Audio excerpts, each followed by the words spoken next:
All right, thank you so much, Angela. It's really a pleasure to be here. I've been here a few times because Carol Goldberg is such a wonderful mentor of mine, and she's had me here. It's so neat to see how this program is thriving so well. And Angela is doing just a great job. It's really terrific. I'd like to begin the conference on good native governance by reminding everyone of the alternative and explain a little bit about why we got here to a place where tribal nations are engaged so well in self-governance. And I've taken some notes from the field in the last few months. The alternative to good native governance, of course, isn't necessarily bad native governance. Most usually the alternative is federal governance. I'm here today in part to explain why I don't think federal governance is necessarily a very good alternative to native governance. I submit that even bad native governance is better than federal governance, though sometimes this principle is tested. And in a weak moment earlier this week, I spoke to a reporter, and it ended up in Indian country today. And so hard issues. There are hard issues out there that tribes are facing, but they, on balance, they do better than the federal government does. I want to thank Angela for being the inspiration behind this conference, because she's done such important work in this area, and I'm really grateful to see that she's brought us all together to talk about this important subject, which after all is very positive as well, and that's a good thing. And this really is the A-team in Indian law and policy these days, so it's really neat to see all that's going on here. I think it's fair to say that tribes have only truly thrived when they've engaged in self-governance. One is hard-pressed to think of a tribe that has really thrived without engaging and embracing self-governance, at least to some degree. And maybe this is just another way of saying what Professor Kalt might say at the lunchtime keynote, which is that there's a point that he frequently makes: tribes do better when their governance structures match their cultural values. And the federal governance structure never matches tribal cultural values. We don't do that. We have the federal model. We match federal cultural values. And so let me set the stage this morning. I've been thinking about this talk for a while, and day before yesterday, I had meetings in my office, as I often do, with tribal leaders. Anytime a tribal leader comes to Washington, I'm usually one of the stops for those tribal leaders in my office. And I went in to meet with a leader from California, a tribal leader from California, who was coming in to complain about a century-old error in a survey and the fact that we needed to fix it. And errors are often hard to fix. When they're a century old, they're even harder to fix. And this particular error, the beneficiary of the error was another Indian tribe that had now come to rely on that error, and they've been relying on that error for a century. No one disagrees that it was an error. It was an error. But to correct the error would involve basically taking land from another Indian tribe. So that was a half-hour meeting. I went into the next meeting with the Northern Cheyenne tribe in Montana, and same thing. We're here to complain about an error in a survey a century ago. And it's funny because it's such a good metaphor for the work that we do in my office. We correct federal errors, and we can't correct all of them. There are a lot of federal errors. Some of them are long time ago errors, and some of them are more recent errors, but that's kind of what we do. Lately, it seems like a lot of the errors have been in the federal courts. And the federal courts have been keeping our hands full. We had the Kacheri decision, we had the Patchak decision, we've had the Baby Girl decision, we've had the really startling decision in the Big Lagoon case out here in California, and there's not that much we can do. The executive branch can't correct the third branch very often. Sometimes we can. We rolled out earlier this year the Patchak patch, which modestly improves what Patchak did, what the court did in Patchak. The fact is, governments are run by human beings. Human beings are fallible and therefore make mistakes. Ergo, governments will make mistakes. And I can only wonder what mistakes I have already made that need to be corrected, and I'm sure there are many. What it does to me is it makes me not want to make decisions for other people, because I can't get them all right. No one can get them all right, and so the best person to make decisions for other people are those people themselves. That way they earned their mistake. They earned the decisions they have to live with. rather than someone else making them and letting them be angry about it. And I believe that tribal leaders in general are better at making decisions for Indian people than federal officials are. That's a very fundamental value of mine. In Indian country, tribal self-governance, in other words, really is good governance. Almost anything that we do in the federal government in the exercise of our trust responsibility, I think tribes can do better. So let me repeat that. Almost anything the feds can do for Indians, tribes can do better. And I think that's a really important point. And I'd like to spend some time today demonstrating to you, anecdotally at least, and with a little bit of empirical data, that this claim is true. And that's the meta point. And by the end of the talk, I think most of you probably agree with that, but I hope you have you convinced of that. First, let me make a more modest point, and that's this idea that the tribes that have really embraced self-governance really have succeeded. The tribes that have embraced it most have succeeded most. Secondly, I'll provide some examples of why I think tribal self-governance tends to be more successful than federal governance. And third, I want to tell you what we're doing in the Obama administration to try to take away some of the obstacles to good native governance and self-governance. So let me tell you, let me talk a little bit first about gaming and put federal money, federal appropriations in context for you. And that starts with this slide. Self-governance, gaming is one of the places where tribes have really embraced self-governance. This slide shows you how much gaming revenue came in last fiscal year to Indian tribes. Closing in on $30 billion. The entire federal government across all the agencies produced roughly, we call this the crosscut, the OMB crosscut for Indian programs, was about $18.6 billion. And most tribal leaders wouldn't agree that this number is that high really, because some of this money is money that gets filtered through state governments to tribal governments. It's all the money that possibly goes to tribes in the whole federal budget.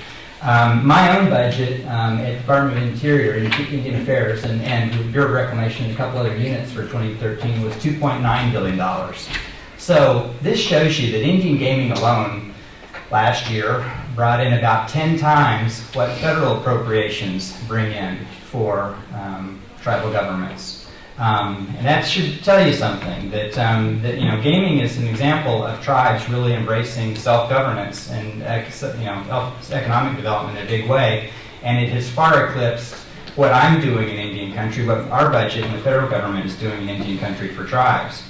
Now, not all tribes benefit, and you probably can't see this slide very well, but this is a lightning strike near the Sandia Casino in Albuquerque. It's a beautiful photograph, but it kind of is a good metaphor.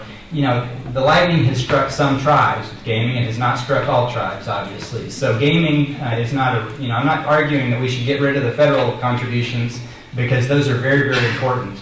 But it is, I do think that it does sort of underscore the point that when tribes can find an activity, an economic development activity that works for them, and develop that activity themselves, they can do a lot better than the federal government can. Gaming is an easy one, right? Maybe that's a real obvious point, but let me just say that I think tribes do it in a bunch of different places, a bunch of different areas, and it's throughout governance. Santa Fe Indian School is another example of this. The Santa Fe Indian School is just a terrific place, also in New Mexico, where I come from. But it's a terrific school, mostly educates Pueblo people, but some Navajos and some Apaches go there.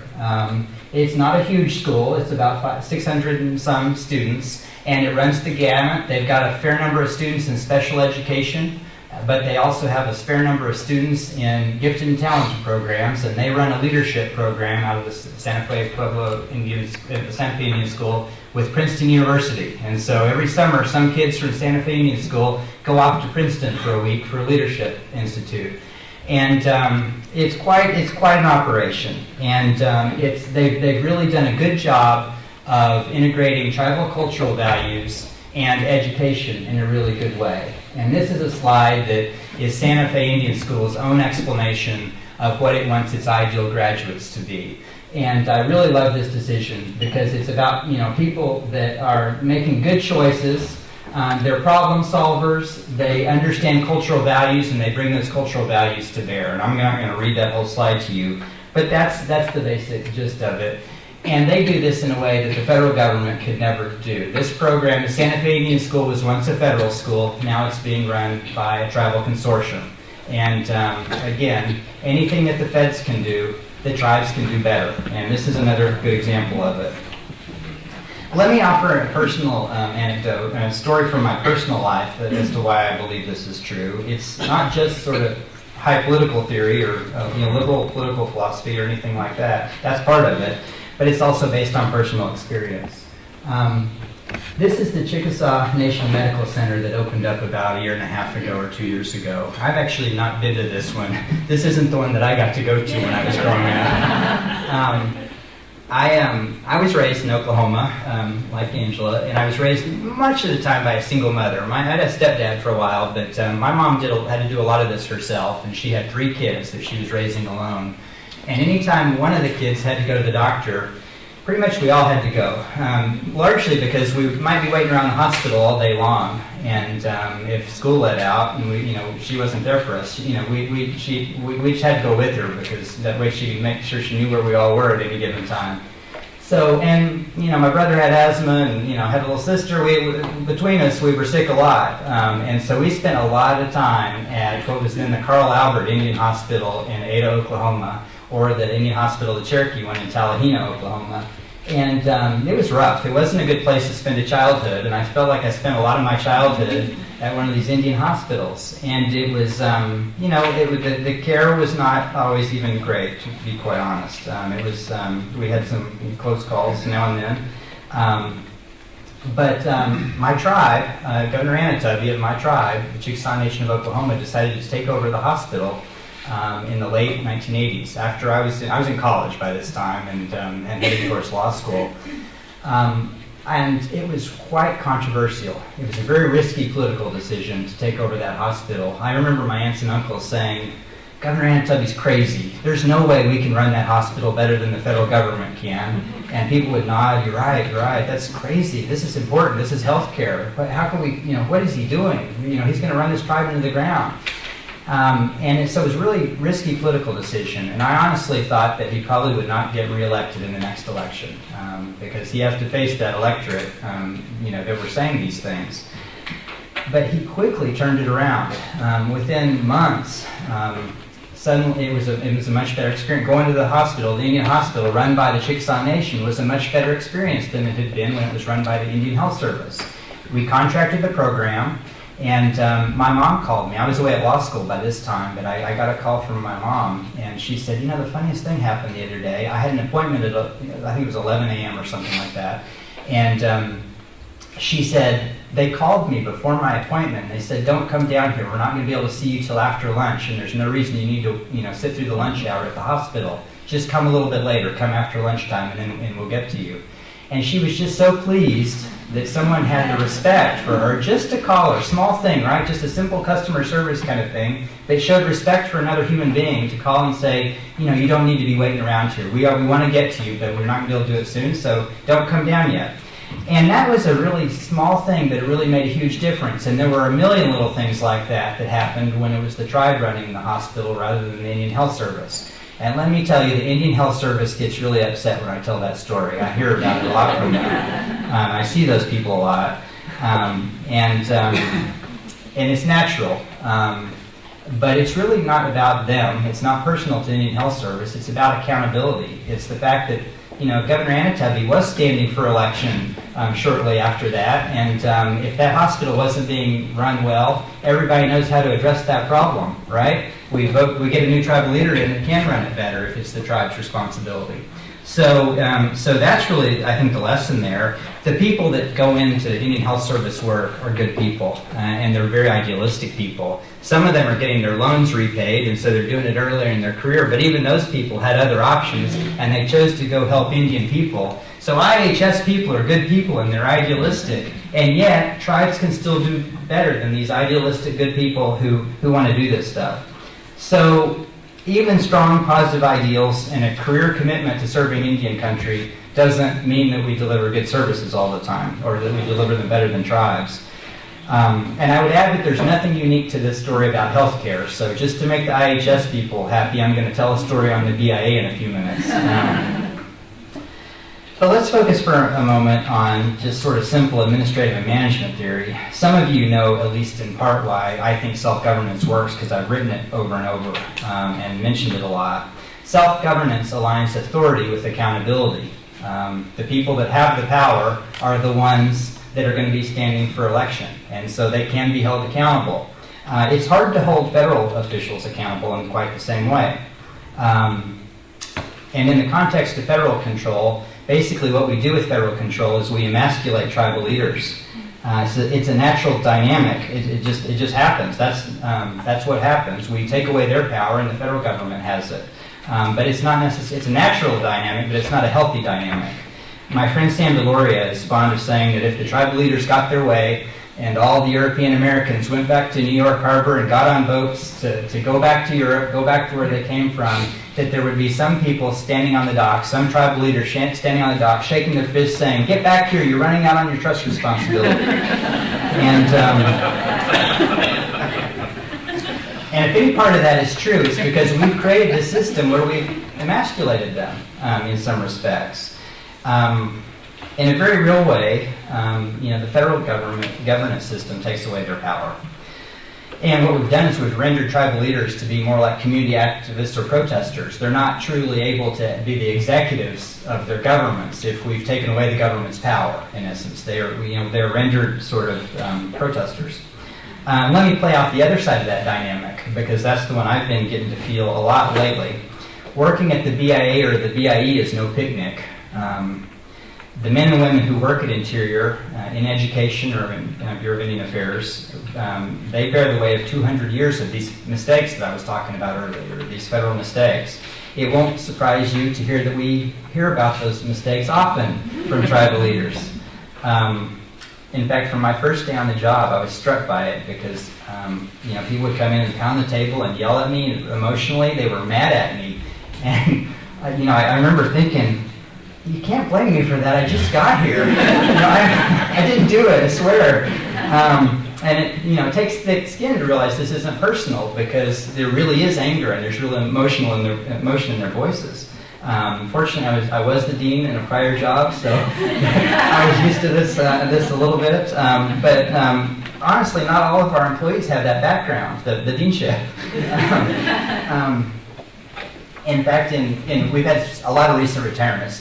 We've needed to do that. We've shrunk the federal Indian Affairs workforce from about 8,000 down to about 7,500 just in the last 16 months or so. And what that means, we are hiring some new people too, but it's just agonizing to see these new people come in, because we get an idealistic new employee who really wants to help Indian country, wants to help tribes, often a tribal member themselves. And it's already hard to make a difference in the federal bureaucracy. It is not an easy job. People are going to kick you in the teeth, just your colleagues, because we've always done it this way. You can't change that. Why are you trying to change things? You get that a lot. But they do it. They motor forward. They work really hard, and then they go to their first meeting with the tribal leader, and the tribal leader kicks them in the teeth just for being a federal employee. And that happens over and over and over, and it's not unusual, but it happens over and over and over. And they treat you like you're the direct lineal descendant of Custer himself. And I've actually written about this too. I can't remember in the Michigan Law Review, I called it the Custer effect or something like that. That federal prosecutors in Indian country sort of bear that lineage from Custer. But every federal employee doing Indian Affairs kind of bears that lineage and gets treated that way. And so then the next time you go and you're beating your head against the wall trying to get the federal bureaucracy to change, your morale isn't quite as high as it was before you went in there and talked to that tribal leader and got beaten up. And so you see eventually these idealistic young people just get deflated, because it's a hard job already, and then the people that you're doing it for don't even really appreciate you sometimes, is the way it feels. So it's the basic concept of no good deed goes unpunished is really alive and well in Indian Affairs. What that underscores, though, again, is we've created that dynamic that makes it that way. I don't blame the tribal leaders, and I don't blame the employees. What we've done is we've created a structure that causes people to behave that way. What we've done is we have taken away a feeling of power of one's own destiny from the tribal leaders. And people need to have power over their own destiny. And so we naturally emasculate them, and then we don't like it when they come in and yell at us. That's basically it. And so the federal role in Indian affairs is fraught. It's just fraught. It's not a good model. And this dynamic, as I said, is self-inflicted. Self-governance, of course, avoids this whole dynamic. Tribes still find things to complain about, and I hear about it, but it really kind of gets us to a much more positive system. And I would add, consistent with Joe Culp's theory, that tribal leaders are more likely to choose solutions to the problems facing Indian country than federal officials are. It just makes sense. Now let me talk about some of the problems with federal governance in Indian country. I started off by highlighting mistakes, and many of them are really tragic mistakes. And many of them are very hard to rectify. So, first of all, of course, while federal decision makers have the power to make decisions, it's not primarily federal decision makers who bear the cost of our mistakes. We often live far away. I live in Washington, D.C., and it's amazing how many people live thousands of miles from me, come in and want me to solve their problems. Namely, the tribal leader in California. I said this to him when he came in on Wednesday morning. I said, I live in Washington, D.C. You're much better going to be able to resolve this problem by reaching out to the other tribal leader that's right next door to you than going to Washington, D.C. to solve the problem. Many of us are in Washington, D.C. We're also in places like Minneapolis. We're in places like Phoenix. We're in Albuquerque. We're not on the reservation mostly. Many of the federal officials are not anywhere near the reservation. Certainly the policymakers aren't. And only a minority of federal civil servants, even in the BIA, live within Indian country. So the problem of being so distant from Indian communities is you can't possibly be knowing exactly what's best for those Indian communities. Tribal leaders don't have that handicap. Second, federal officials are not very accountable. And this is another thing that I've said many times before. Most of us are protected by civil service laws, which make it difficult to discipline us except for gross misconduct or something like that. And those protections are very important. I'm not saying we shouldn't have those protections because they prevent political parties from influencing to too great a degree. It prevents the spoil system from all federal employees getting fired after every election and new people being brought in, which was not a very sound system. But they also insulate federal officials from the needs of tribal communities. That no one's going to get disciplined for a problem that happens in a tribal community. So tribal leaders, of course, are not so insulated, right? They have to face tribal citizens every day, and certainly in their political processes. So and by the way, we do a lot to try to make sure that the federal government does well. Many of the things are what I think Carol Goldberg would call workarounds. We have robust tribal consultation, and President Obama meets annually with tribal leaders. Here he is with some of them just last November.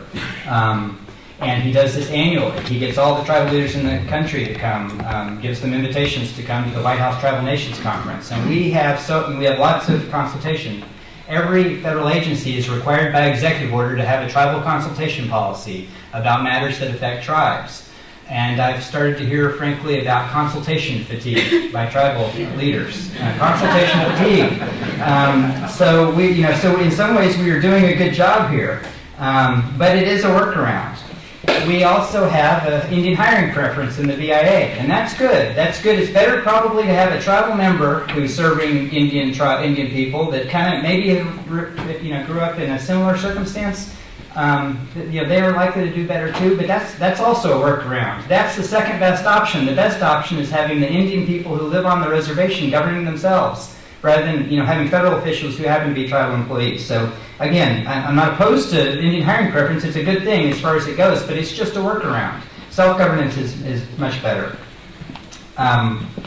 We have a wide array of federal laws that are designed to create tribal self-governance. And I've only become more and more aware of them in my job. I knew about some of them, and some of them I worked on. The Tribal Law and Order Act of 2010 and the VAWA reauthorization in the criminal justice context. There's the 297 Tribally Controlled Schools Act. There's the 477 Workforce Development Act. There's the 638 law. There's the Self-Governance Compact. In fact, it calls to mind the work of another famous Goldberg, Rube Goldberg.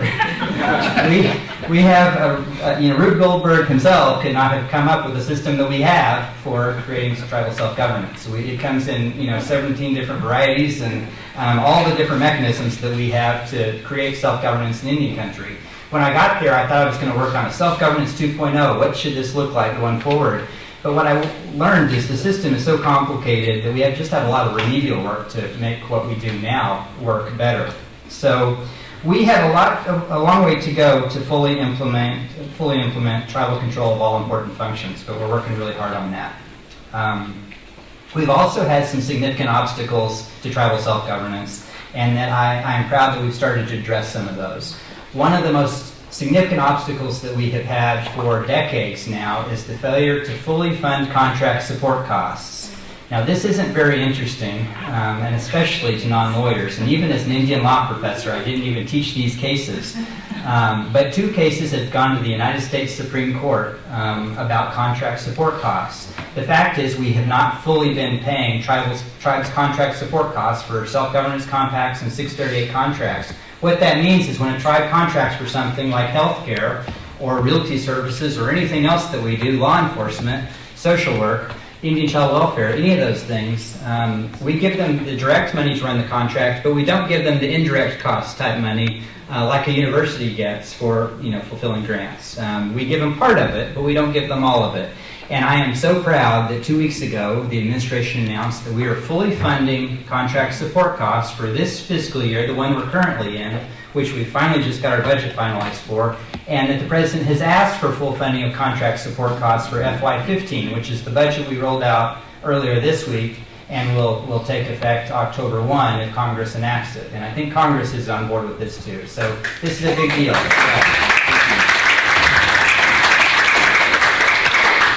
In our programs alone, Indian BIA, Indian Affairs and BIE, that's more than $250 million a year that's going to be going out to Indian countries. So it really does make a difference. And so we are going to support tribes in operating the contracts that we've asked them to operate and that we've encouraged them to operate.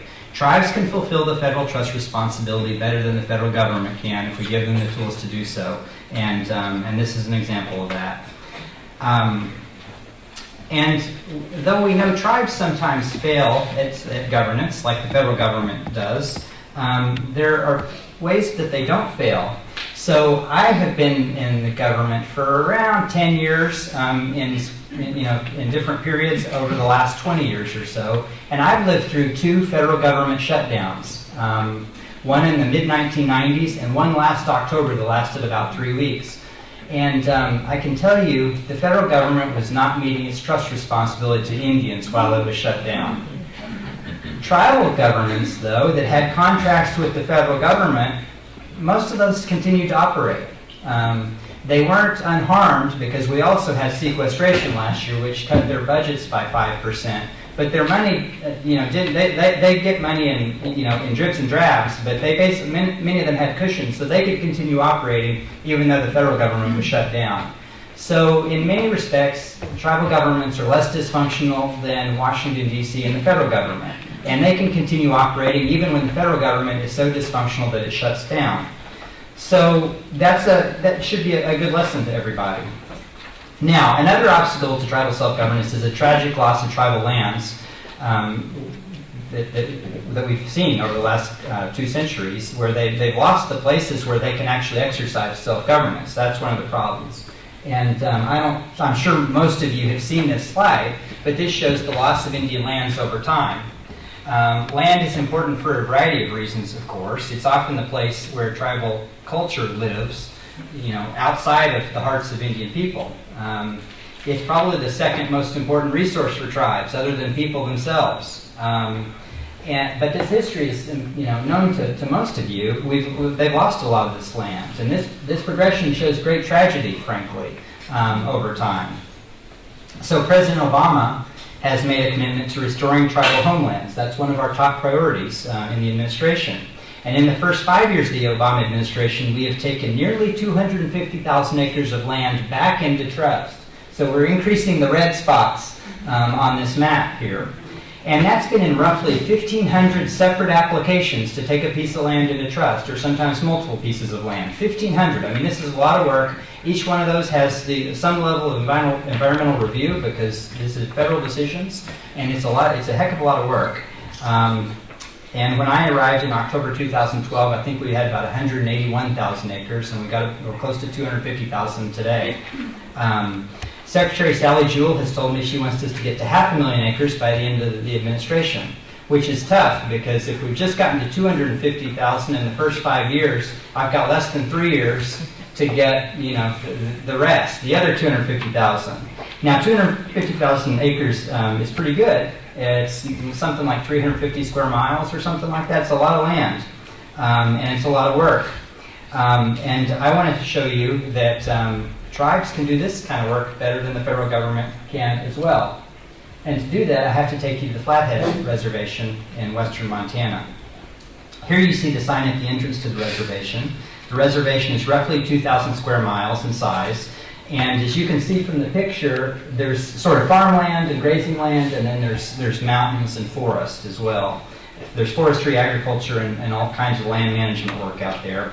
The tribe has had a long history of losses of its land. Here it was in 1855. The green land, all of this land was owned by the tribe in 1855. The green areas are the lands held in trust for the tribe. And that's the time of the Treaty of Hell's Gate, when they got their treaty and they got their land set.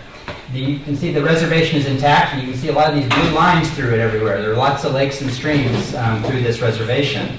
This land was ideal for hunting and fishing, but it was not necessarily to last. This is another picture. This is the Mission Range, which borders that land, the Mission Mountain Range. It's just beautiful land.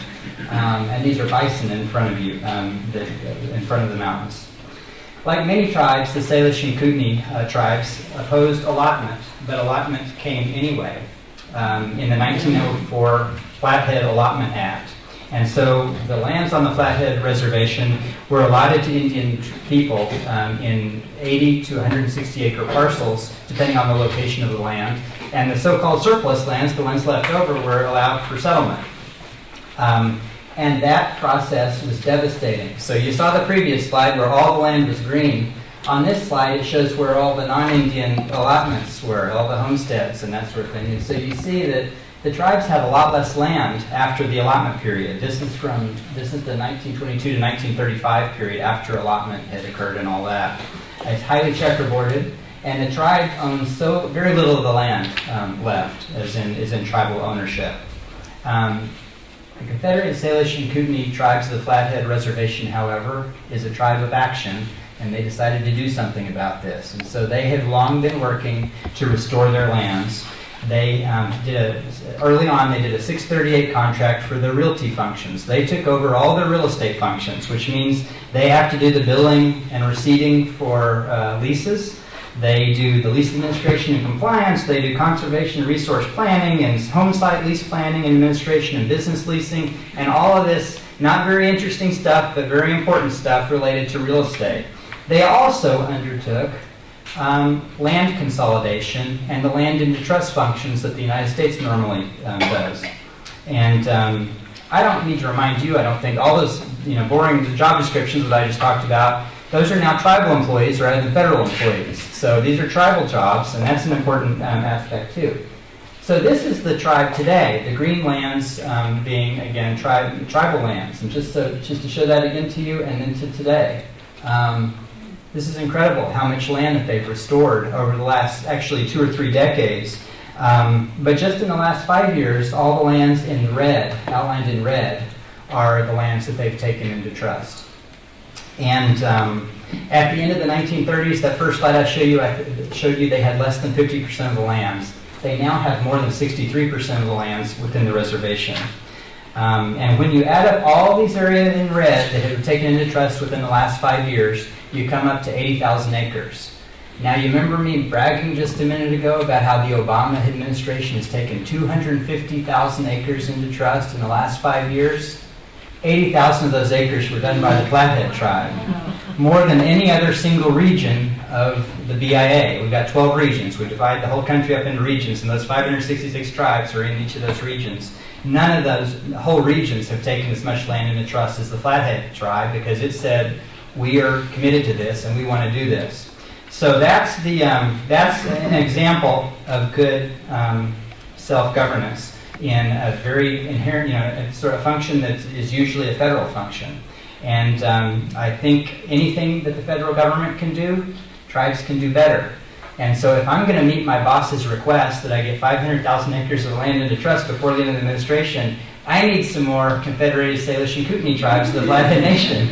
I just need to encourage more tribes to compact or contract for these functions and get to work and make the same kind of commitment. And I could tell you stories about other tribes in other areas. So the Passamaquoddy tribal nation in southern Arizona, Melissa Tatum is working with them a lot, are doing a lot. They're going great guns in criminal justice. And there's great stories to tell there. Under the HEARTH Act, we've now allowed Congress has authorized tribes to take up the leasing functions that happen for federal trust lands. And some tribes already had similar authorities, and you've seen they've really used these authorities well. So they've done it for business leasing, they've done it for homes. We've heard part of the reason for the HEARTH Act is we heard that it sometimes took 6 to 8 years to get a home site lease approved through the BIA for a single home. And so tribes can now do this sort of work themselves if they would like to under the HEARTH Act. And we've had, I think, 8 tribes submit HEARTH Act ordinances. We've got probably another dozen that are pending in the approval process. And once those ordinances are approved, the tribe takes over that activity. We've got a fair number of energy activities going on involving also HEARTH Act approvals, because the tribes can also do renewable energy leases under the HEARTH Act. So that's a great story, and there's a lot of good stories to tell. One of the other ones that I want to tell you about is the buyback program. I think a lot of you know about the Cobell litigation, and through the Cobell litigation, we all learned about the significant fractionation interest problem, the idea that those allotments that people got a century ago, some of which are now, because of intestate succession and other problems, are now owned by 100 different people, or sometimes 1,000 different people owning one tract of 80 acres. That's a real problem all over Indian country. We have a lot of people that own tiny little interests in federal lands that they've gained through the generations that have basically paralyzed some of these lands in Indian country. Tribes can't make any decisions about those lands because if several hundred people own a single small parcel of land, you can't get them together to make a decision about that land. And that's really in part what gave rise to the Cobell litigation, which was spanned more than 15 years. And when President Obama and Secretary Salazar decided they were going to settle that Cobell dispute, they created a $1.9 billion fund with the plaintiffs and Congress to try to address this problem. And so we are also running this buyback program right now where we try to buy each of those little tiny fractionated interests from those owners, and then we buy them and we restore them in trust for the tribe. So we return those lands to the tribe. And again, we've got $1.9 billion to try to do something about this, but there are 3 million of these interests. There's no way we can possibly buy these 3 million interests with $1.9 billion. And some people don't want to sell. Honestly, some of these interests are worth only pennies. And someone who has an emotional connection to that land, and they've got that shows their, is evidence of their emotional connection. We're going to offer a $75 base payment, even if the land is only worth, cents or a handful of dollars. But $75 alone may not be enough to get them to sever that relationship. And let me tell you, $75 is the base payment, but we've also made offers in excess of $100,000 for some of these interests. That's sort of the range, $75 to over $100,000, depending on the value of the interest. So we are making offers right now, trying to restore these lands to tribal ownership, and we're finding it very challenging. One of the places where we've rolled this out is on the Pine Ridge Reservation in South Dakota. And We have sent thousands of offers out already, and the first wave of offers went to 48 different states in the country of Ireland. People don't necessarily live on the reservation anymore. These interest holders are all over the country. So we are working really hard to try to make this happen. And each of these sales, of course, is purely voluntary, but we are hoping to restore these lands to Indian tribes. To give you an example of a fairly local reservation is the Navajo Reservation. Navajo is the reservation with the 5th highest number of fractionated interests. There are about 150 tribes that are affected. Navajo is the 5th most affected by this problem. And we are scheduled to spend up to $100 million buying fractionated interest from the Navajo Nation. $100 million, and most of those people likely live on the Navajo Reservation. So the other nice thing about this is it will spur economic development on the Navajo Reservation. But this program is going to be going all over the country soon, and we think this is another way to reduce obstacles to self-governance because it gives tribes a place where they can engage in self-governance. Tribes also have a long way to go, and I will conclude, but tribes always also have a long way to go. Each of these programs I told you about, some tribes are doing them and many tribes are not. Self-governance in the criminal justice area is brand new. Tribes only got felony authority in 2010. They only got authority for limited purposes over non-Indians last year. And 3 tribes are starting to implement that jurisdiction over non-Indians for domestic violence right now, but only 3 tribes. So there's a long way to go to where self-governance has fully penetrated all tribes. Most tribes do some sort of self-governance for some programs. Almost no tribes do none of it. I don't think there are any tribes left that don't do anything in this self-governance arena. But many of these are sort of still in their infancy. So, almost everything the federal government does in the exercise of the trust responsibility, tribal governments can do better. Let me now take a question or two.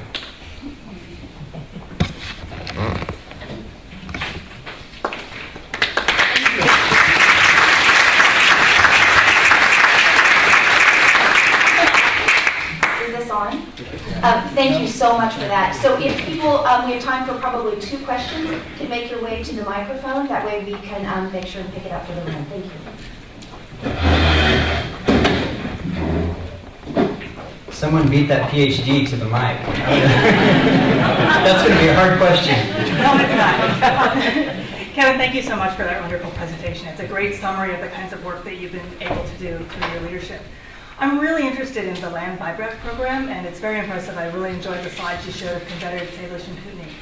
A discussion we've been having recently in our research team at Native Nations Institute and Harvard Project is around the question of strategic land use, and wondering whether or not BIA is in conversations with tribes through the land buyback program about whether or not they really want to be taking land into trust, if it's just buying back and putting it into trust, or is it a decision of buying back so it's under tribal ownership, and then the strategic think of, is this land we want to keep in fee simple, or is this land we want to put in trust? It's a good question, and I have to say I'm biased towards trust land. Not just because the boss told me to get 500,000 acres of land into trust, but those are important questions. So one of the things we are doing is we're working really closely with the tribal governments themselves to determine which lands to try to acquire. So, for example, a Flathead tribe, they've got priorities. They know which lands they would like to recover. For some tribes, it's land near the highways. For other tribes, it's land down by the lake. For some tribes, it's farming land. For others, grazing land. But they have an idea where they want the land. And so even on a single reservation, not everybody's going to get an offer. Not every fractional interest holder is going to get an offer. The people that are going to get an offer are the ones that the tribes have identified to us as having lands that have some sort of priority for the tribe. So we are working closely with them, and presumably if they would rather own the land in fee simple, they won't prioritize those particular lands. Thank you for the question, Mary. All right, I stumped you. Or I convinced you. I'll take that. And then I start questions because you're all convinced. Well, listen, thank you so much. I'm so grateful to my colleagues for being here and for UCLA, my colleagues at UCLA for running this great program, and for all of you for thinking about what good native governance looks like, because that is keenly important. We need to be fostering good native governance. So thank you, Professor Riley, and all of you. Thank you.